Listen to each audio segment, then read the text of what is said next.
Topping tonight, frustrations growing for those facing another night in the dark after Irma. All the moms and pops business, people that really need their power to be on, no power. Some schools closed for a fourth day. Our first look at the damage keeping some classrooms shuttered. We're making progress by leaps and bounds. Live, local, late breaking. This is the Channel 2 Action News Nightbeat. Coverage you can count on. Well, it is going to actually be Sunday before everyone is able to say they have their power back on. Good evening. I'm Justin Farmer. I'm Javita Moore. Power crews are working tonight to make repairs. Fewer than 340,000 people are in the dark tonight. Georgia Power says it has about 182,000 customers still in the dark.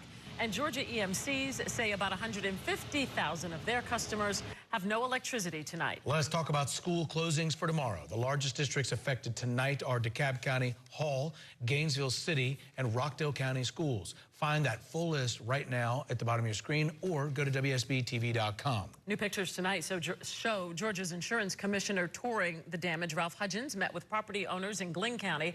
His office says it is still too early to give an estimate of the total cost of damage. We have live Severe Weather Team 2 coverage tonight as people still recover from Monday's storm. Channel 2's Justin Wilfon got a look at the damage keeping schools closed. And we begin with Carl Willis in South Fulton. Growing frustration, Carl, for local business owners facing a fourth day with no power. But we are seeing progress, and some of those shop owners will get a surprise in the morning, their power back on. But there's still plenty of scenes like this one here behind me. Power poles dangling that serve as a reminder of the work that still needs to be done. Lights slowly starting to come back on in downtown East Point, but some business owners say the damage has been done. I've talked to other business owners around me, from the pizza place to Q's restaurant. I mean, they've all lost their food. I mean, I've lost all my product. Richard Ramey's Flower Cottage on Main, just one of several businesses, including most of the banks, that were still in the dark Wednesday afternoon. Owners say this is a huge setback. Employees like Darnell Morrow are also taking a hit. All the moms and pops business, people that really need their power to be on, no power. I can't work.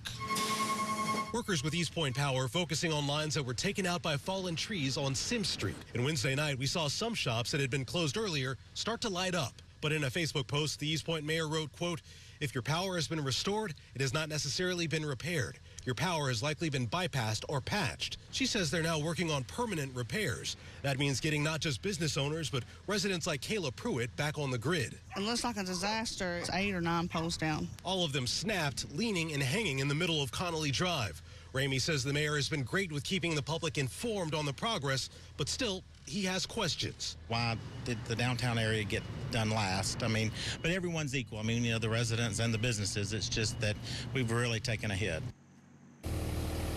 Now, the mayor says they still need more time and additional hands, but she expects more trucks to come from out of town, out of state actually, and join the effort tomorrow. Reporting live in East Point, Carl Willis, Channel 2 Action News, Nightbeat. All right, Carl, now Georgia Power officials expect to have 95% of power that Irma was able to take out. 95% of everyone will have their power back by Sunday. Sorry for the 5%.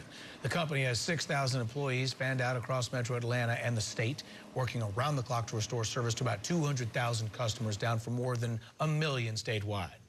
There's a lot of damage, broken poles. It's rebuilding in some cases.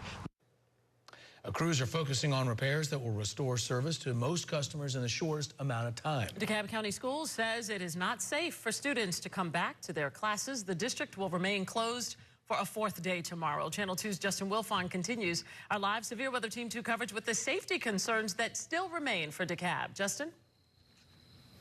Jovita, 4 days now after trees like this one fell and took out power lines all across the county. Much of the county is still in the dark tonight, including many DeKalb schools. And that is the biggest reason they'll stay closed tomorrow.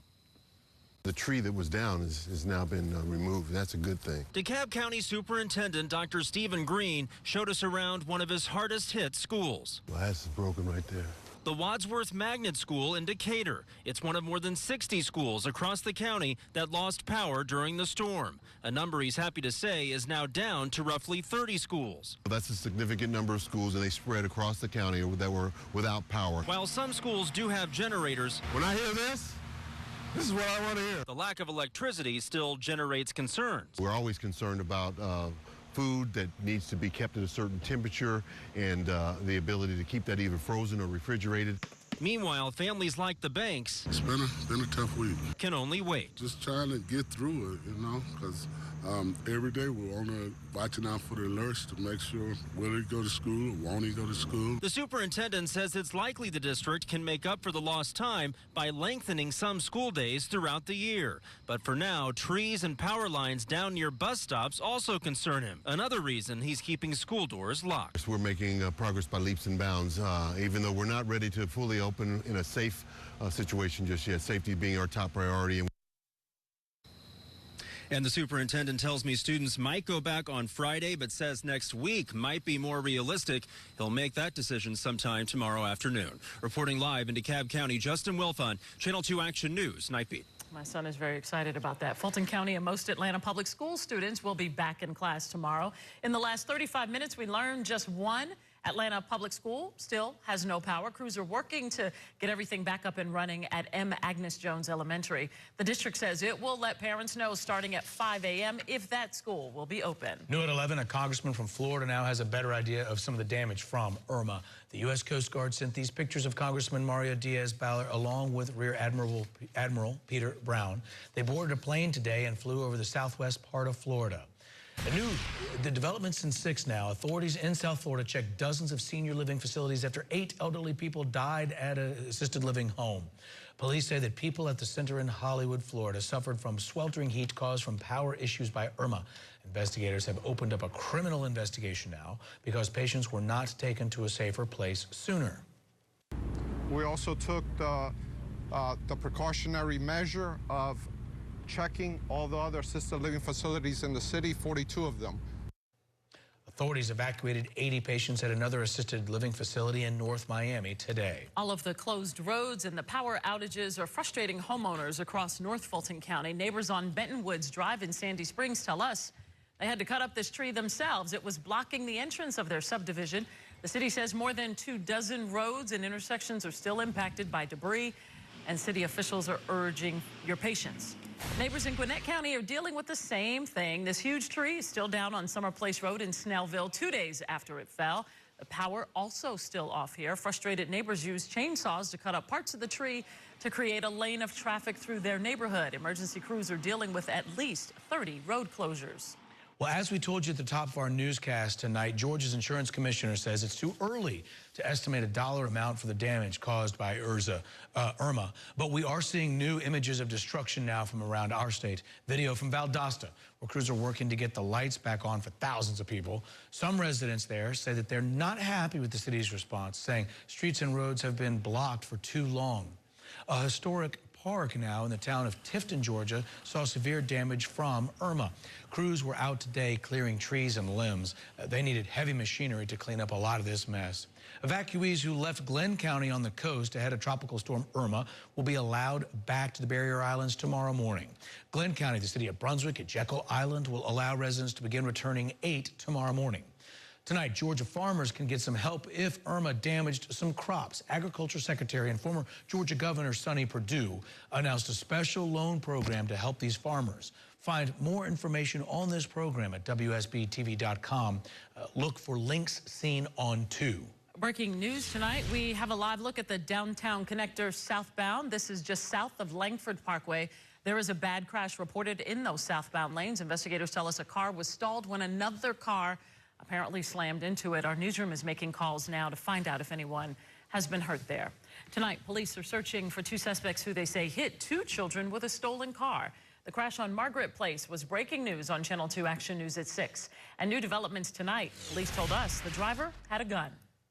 And I don't think it's safe. A 25-mile-an-hour speed limit and a sign warning drivers to watch for kids.